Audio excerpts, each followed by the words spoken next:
Qui est l'ange qui se tenait devant le tombeau de Jésus et qui a roulé la pierre? Excellente question.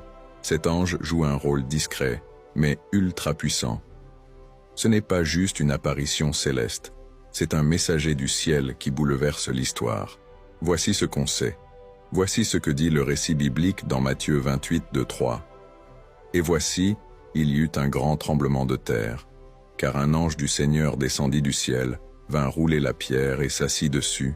Il avait l'apparence de l'éclair et son vêtement était blanc comme la neige. Ce n'était pas un petit chérubin, c'était un être céleste puissant, accompagné d'un tremblement de terre. Sa seule présence fait trembler la terre, et les gardes romains tombent comme morts selon Matthieu 28, 4. Imagine la scène. Mais qui est cet ange? La Bible ne nomme pas cet ange précisément dans les évangiles. Mais voici les deux grandes hypothèses. 1. C'est un ange anonyme, envoyé spécialement par Dieu. Il est simplement appelé un ange du Seigneur, ce qui signifie qu'il vient directement de la présence de Dieu, avec autorité.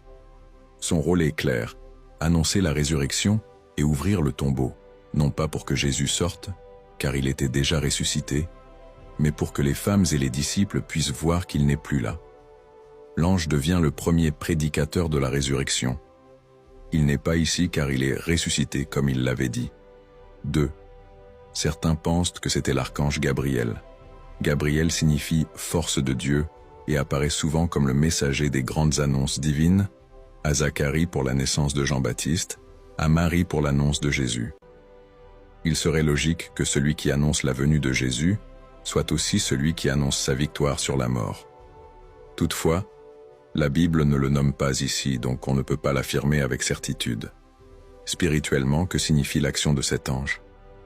L'ange ne vient pas pour Jésus, il vient pour les croyants, pour ouvrir la tombe, annoncer la bonne nouvelle et dissiper la peur.